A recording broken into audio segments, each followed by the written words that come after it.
Hey guys, in today's video we are going to go over all things pull-up, okay? Doing a pull-up is one of the keys of entry to the fitness world. Can you do a strict pull-up? It's just one of those things that people, number one, like to do because it's really cool to be able to pull up your own body weight, but it's just a really great skill to have, and also it's a really good workout when you can start to do more than one rep at a time of pull-ups. So not only am I going to show you in this video the different ways and the different levels of a pull-up, you can start down at the very bottom with the basics of a strict pull-up. We could go to butterfly pull-ups, kipping pull-ups, chest to bar. You can make it all the way as easy as you want it to be to the hardest version. We're gonna go over all of those, but I'm also gonna break it down. Maybe you're not even at the level to have a strict pull-up yet, and that's okay because I'm gonna show you a lot of really good strengthening exercises that can help you build up to getting your first pull-up. So we're gonna go through some of the different variations of the pull-up. Like I said, first I'm gonna show you the strict pull-up, then I'm gonna show you a kipping pull-up, chest to bar pull-up, and then I'll break it down into a couple ways that you can scale those back or even just strengthen the muscles that you'll need to start building up for a regular pull-up. All right, so the first movement that we are gonna start with today is the basic strict pull-up, just using our arm strength to get our chin over the bar. Then we're gonna move right into the kipping pull-up. This is something that you see in more CrossFit classes, functional fitness. We're using our body to help us get over that bar with a kip. Then we're gonna move right into our butterfly movements. We're using a circular swinging motion to get our chin over the bar. And the next level would be to get your chest to the bar using that same butterfly kip swing. So a lot of times when I'm doing kipping pull-ups, butterfly pull-ups, or chest to bar, I'm always wearing grips, or if it's just a high number of pull-ups, when I know I'm gonna be on that rig for a bigger set, I'll wear grips not only for comfort and so that my hands don't rip or get, very calloused, but also so that when you are hanging on the bar, it gives you a little bit better grip so you can stay on longer. These are Velcro, so they Velcro around my wrist. They're super comfortable, super light, and like I said, just help me to stay on a little bit longer. Now, if I were to just be doing strict pull-ups, maybe in some skill work or accessory where I'm not doing a ton and I'm not gripping on the bar and turning my hands too much, you probably don't need these. Just if you're doing bigger sets or your hands need a little bit more comfort.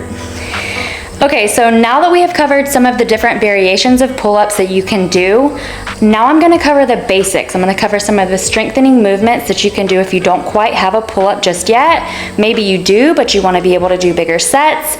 So we need to strengthen, right? We need to strengthen our muscles. We need to get the movement down. So I'm gonna give some exercises that you can do to easily start to build up to where you can do either, like I said, bigger sets or even your first pull-up. The first strengthening movement that I'm going to show you is done with a band. So I've got my band attached to the top of my pull-up bar. I'm going to put my hands through that and I'm just going to pull that band down to about my collarbone where my chin would actually be over the bar when I do that pull-up. Next, I'm going to do the assisted banded pull-up. It's a little tricky to get your foot in there, but once you do, you're going to just use that band as a little bit of help to get your chin over the bar. You can even hold your chin over the bar so that you really get that feeling once you're up there. Now, of course, the heavier band you use, the more assistance you will get. The lighter the band, the less assistance. Next up, we've got ring rows. So this is a great scale or modification for pull-ups, but also it just helps us strengthen some of those same muscles that we actually use in the pull-up. Here we've got the jumping pull-up. This is a great scale and a great way to actually feel what it's like to get a pull-up. I'm using a raised surface, which is my box, so that I can jump off of it, but then you'll see that I'm slowly lowering myself down so I actually get the feel of a strict pull-up.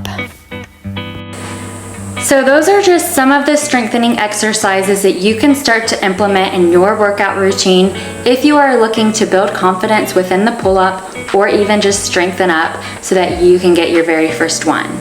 Once you have your very first pull-up, I think that you should start to practice almost daily so that you can build up to where you can not only get 1, but 1 to 2, 2 to 3, 3 to 4. That way you can build up over time and you feel better moving on to bigger sets. That way you can work out or hit a bigger set in a workout, or just keep going for accessory or skill work. Now, if you do have your pull-up and you're good with the strict, then we can start work on the skills, the bodily awareness, and the movements that you will need to get kipping, butterfly, not even just staying with the pull-up, but like I said in the beginning of the video, moving on into chest to bar pull-ups, moving on into muscle ups. So there's so much more that you can do once you master the basics of the strict pull-up. If you need any workout advice, any skill strengthening, anything like that, please let me know in the comments and I'll try to make one of my next coming videos on that topic. I hope that you guys work on these things. I hope you improve your pull-ups, maybe even get your first one. Let me know and I will see you guys on the next video. Thank you for watching. Please like, share, subscribe, and we'll see you next time.